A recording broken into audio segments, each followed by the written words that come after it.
Guv Ha'ora Seichel is that in the Ha'ora itself, even though he produces it in a practical, in a functional level, it carries a compelling element. This is the truth of it. This is not just a functional effect. This is a principle of truth. And that is the real hashpah. This is why, in order to be a makabel of seichel from mashpia,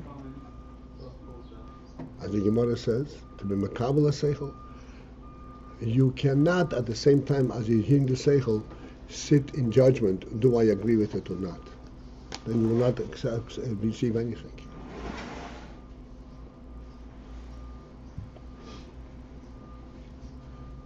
The Gemara says, and the Maitan Chassidus, every Chosen says it in the Chosen Maimer, that at the time of receiving the seichel, he has to be totally dedicated to absorb what he is being given.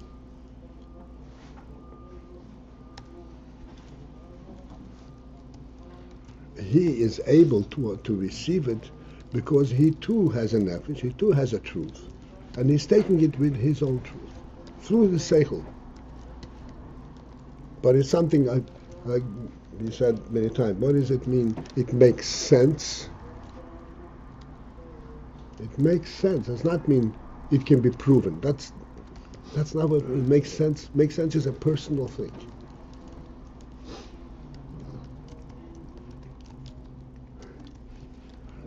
That is a goof. That is a reality in and of itself. Sometimes you can say it makes sense, but I don't understand how this works. It's fine, but it makes sense. And the reason it makes sense is because there's an inherent truth coming through there, and it is given in such a seichelic manner that I can sense it, I can relate to it.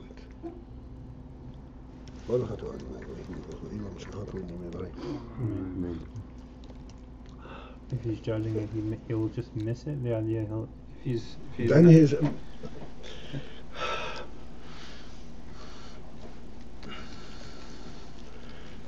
just as in the throw of a rock. The rock does not fly because the person tells him to fly. The rock flies because it lets the person to throw it.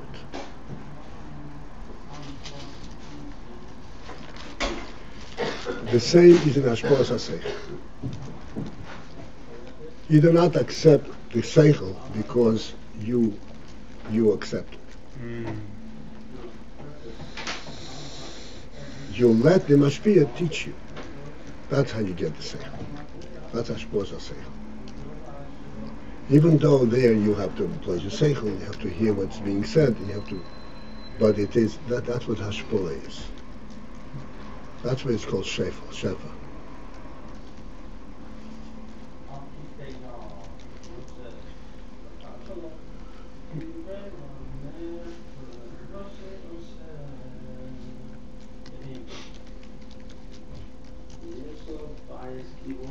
The quote in the Maimer, in the Chosen Maimer, from the Gemara is, Kol Tamar Yishu if Nirabe Veinsif saves of Neitvis Meir. What does that mean? He's not so deeply observed to the extent that his saliva is drooling on his lips. In other words, he's not in control of himself. He's not a Talmud.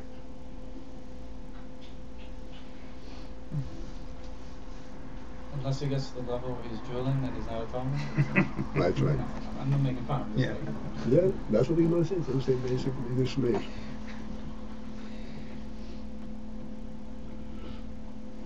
In the Maimer, it talks about. Sorry. Mittel Rebbe's Chassidus used to take a long time. He used to take Chassidus hours. and the squeeze was enormous.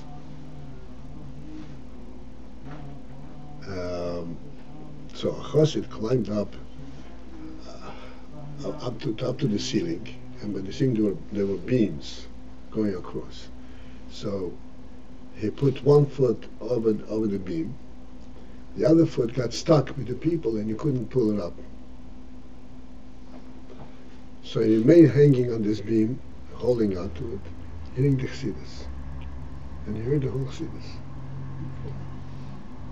The time the chassidus was finished, he had lost sensitivity in his leg.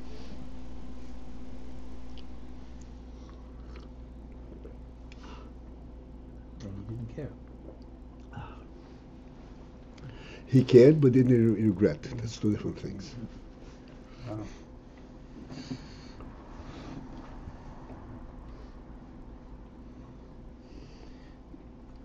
Okay, so in the Maimar it talks about the mashpia being mutrad to be able to give over. And this is a kind of a showing that it's hashpah rather than ha'ara. Right. What's the significance of that? That it's why does dafka that show the shefa aspect? Okay, that also we pointed out. See, ha'ara or oir, It's automatic. it's automatic. What does it mean it's automatic? Oir is a derivative, and it's attesting to the presence of the mashpia, not to the koyach of what he is. Hashpah is his functioning element, his koyches. That's what what shefa is about.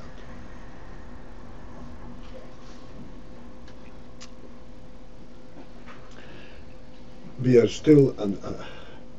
You wouldn't believe it, but we're still on the infancy of this whole Indian.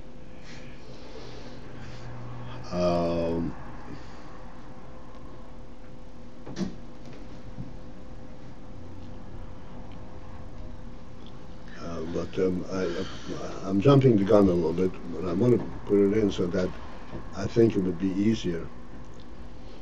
It'd be easier for us to orient yourself and to grab onto something.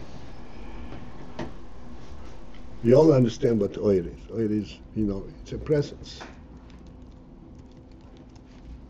So the presence, it would seem, has nothing to do with his reality. It's just he's there.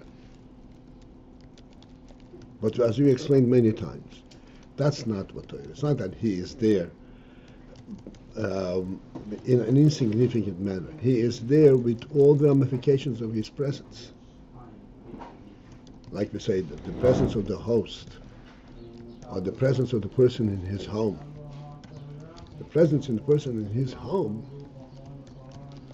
has the full significance of the person's presence.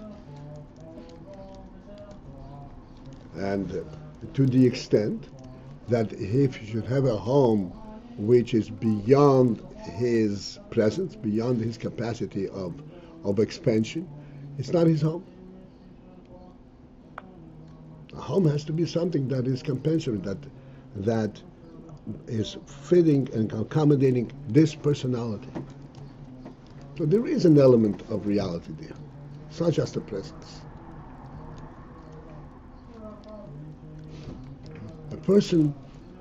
A wealthy person is not the one who has money. A wealthy person is one who relates to it, who can relate to it, who appreciates its value, who does not lose his head because of his wealth.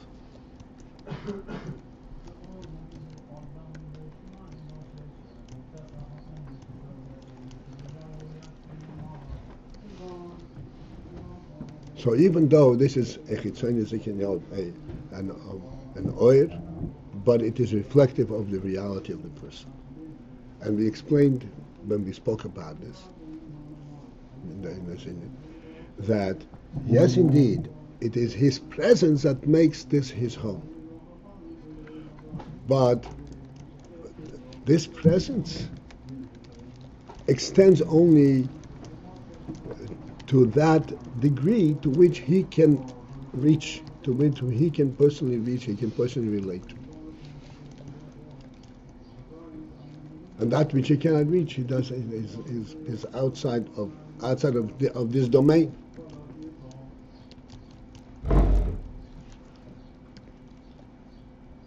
This is why we explain that a person's oir is immovable. Oir ein sof is because that atzmus is everywhere. There's no limit.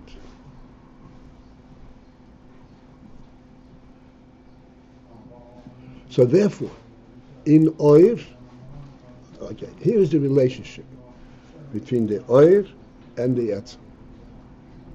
The oir is only ha'ora. What is the ha'ora of the etzem?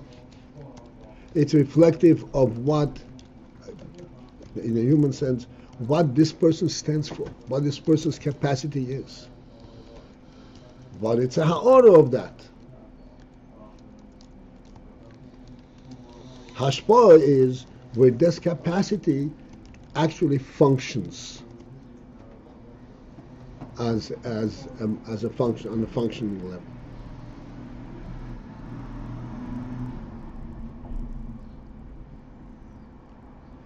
Like in Seichel, it actually engages the Seichel.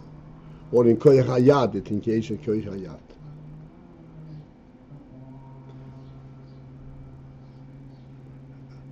If there is a person, a statue of a person, but he can't lift a hand, he's not presence.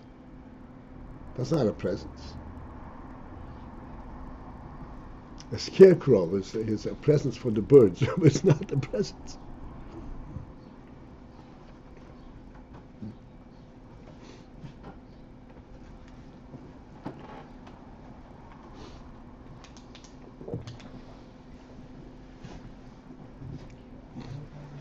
This is where the relationship is. The oir is the oir ho'etzem, and the hashpoah is of the etzem itself, of that which makes the etzem being an etzem, or that which emanates directly from the koyach ho'etzem.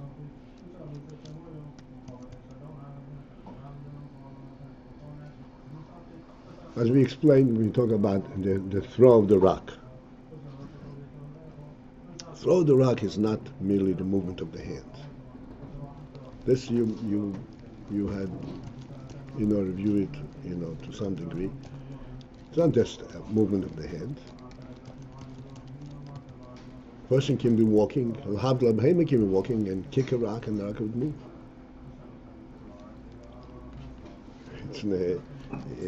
It's not a koyach. It's not the principle of shefa, and it's not hepech. If you kick a rock, the rock will move. How is it hepech?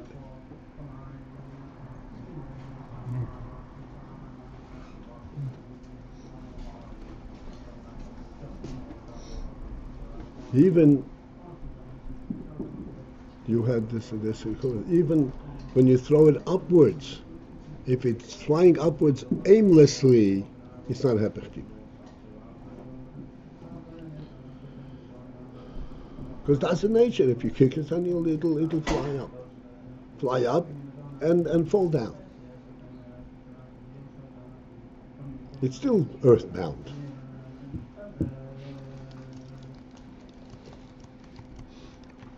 Hepech tivui is when it functions contrary to its teva. It is aiming at some target up in the air. That's definitely not its teva. It recognizes only the earth, only downwards.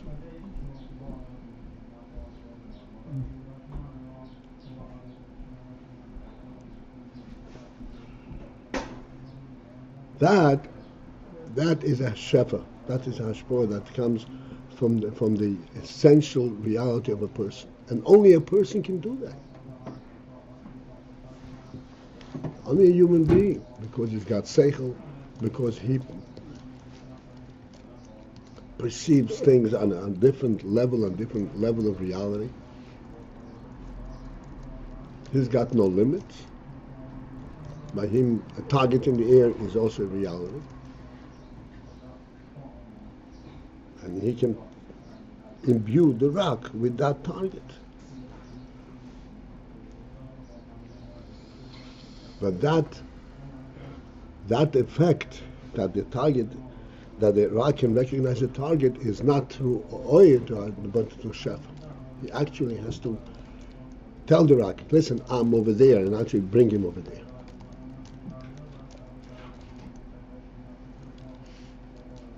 This is that Shefa of the Yetzim. So Oir is of the Yetzim, and the Shefa is of the Yetzim. Oir is only a Ha'or of the presence of the Yetzim, and Shefa is an actual piece of the Yetzim. What constitutes, what makes it real.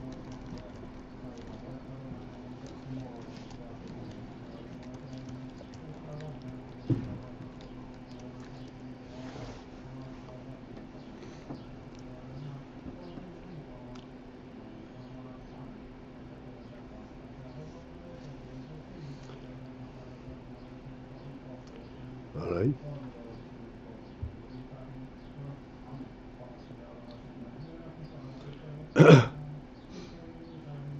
And this is what Nimshal Guv Ha'or Sichlei.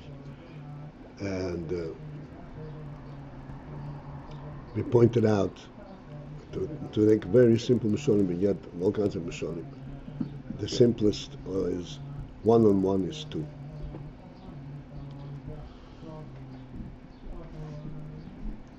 To point out that 1 on 1 is 2 ones, you don't need seichel for that. It's just gathering information. Like we said, the animal also knows 1 on 1 is 2. It's 2 ones, not 2. But the idea of a mashpia is to say, no, this is not 2 ones. This is 2. It's a reality of their relationship. That is a ha'oras, that's a guv ha'oras seichel. That is a truth that exists exclusively in the seichel. It cannot be empirically shown. That's a seichel element.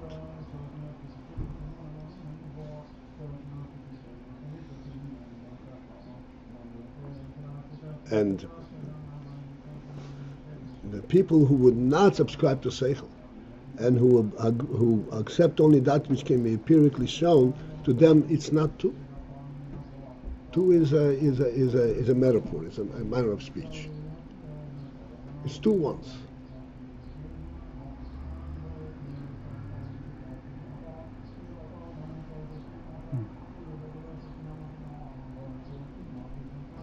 But we shown from halacha that 2 is 2, not 2 ones. That is a guv ha'oras seichel. The guf is basically is reflecting back on that it has to be a seichel.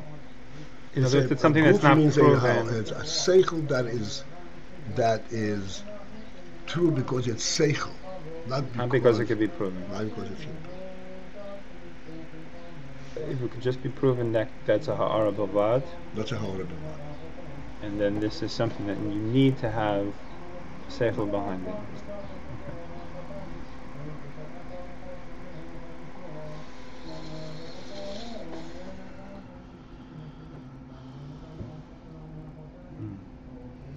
And that is what the hashpah of the mashpia is. Not to show them that this is 2 ones.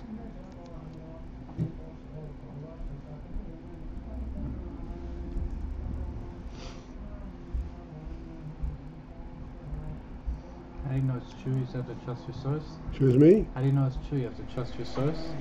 I mean, how do you know it's true? You just have to trust your source. How do you know it's safe? The seichel. Yeah, you have to trust your source. That's what the nefesh is. That's what seichel is. Seichel is as I said, seichel is the ha'ara of rotzna nefesh, and which is an ha'ara of nefesh. That's what seichel is about. Either you want to be a human being or you want to be an animal. If you don't want to have seichel, you can walk on all fours. That's what a human being is. Human being is l'mata mata adin ketz and tachlis l'mala mala and tachlis mata mata adin ketz. If he wants to, he can emulate an animal, and he can refuse to accept that he is had seichel. And eventually, he what is it called? He evolves into a monkey. If he so chooses. Our president did that. Are you saying Officially. Did you know he made a statement? What was this? You know? No. He said, I evolved into accepting gay marriages.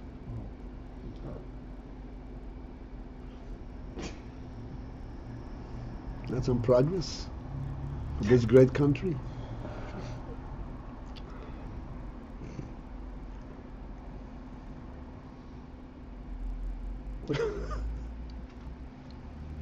Okay. Rabbi? Yeah. What I understand you're saying is that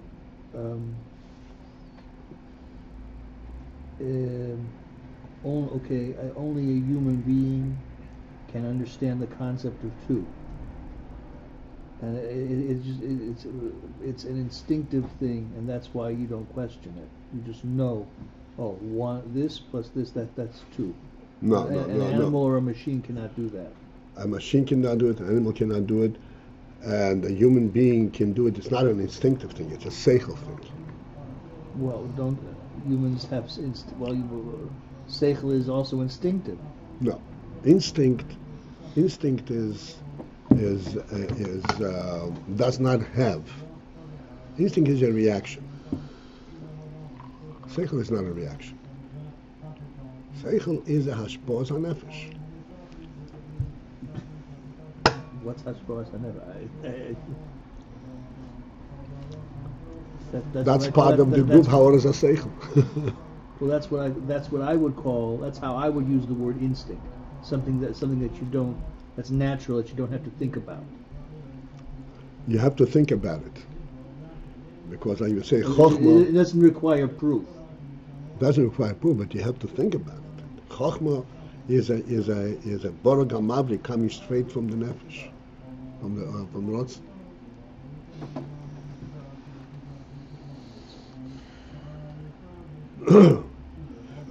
Doesn't require proof. It's true. Amitis imotz emes doesn't require proof. But who can conceptualize emes? Only a human being.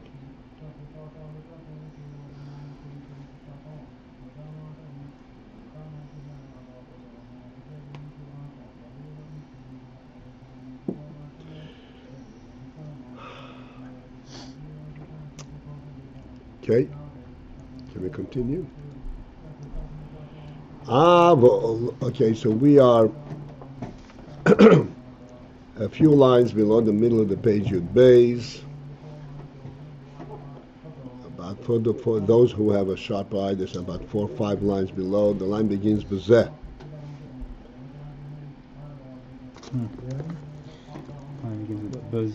What page? Beis.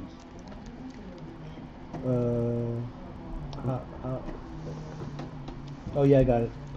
Avol oir, but oir hu haor levad. Oir consists, and it is only a haor.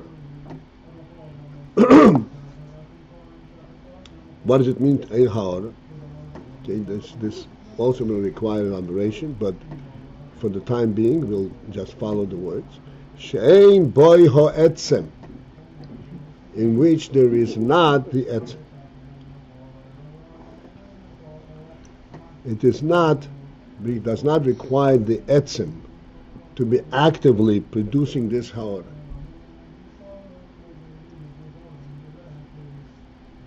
Okmoy oir v'ziv hashemesh, as an example. of the oir beziv hashemesh, of the light of the sun. She'ein mugdor umutro bozeh, but the shemesh is not bounded and preoccupied in this production. Ve'enoi poil bei shum shinui klal, and it does not affect the shemesh at all. The shemesh does not become preoccupied and affected, changed by the fact that it is now producing light.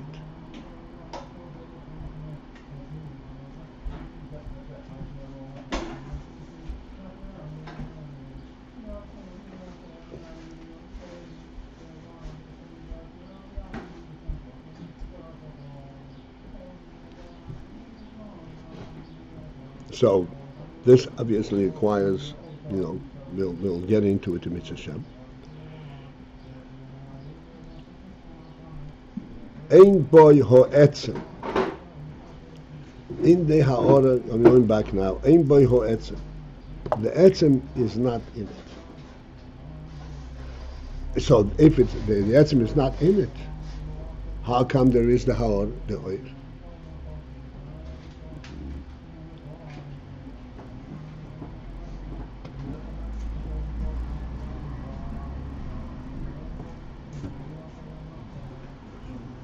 So we say, hey,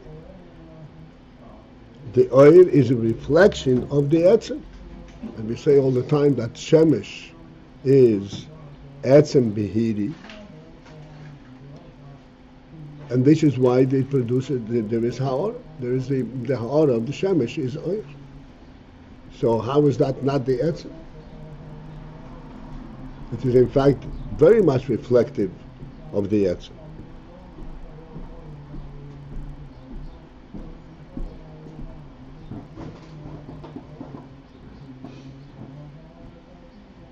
And yet we say no, in ha'ora, ein boy ho'etzem.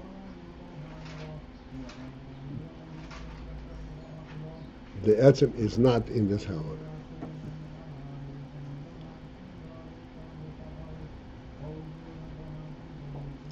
Okay? This is food for thought. And to be picked up in Mitzvah Shem next time, tomorrow.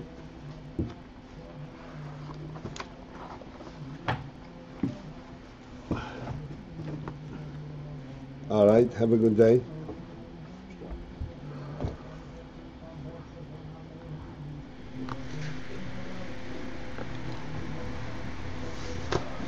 Okay.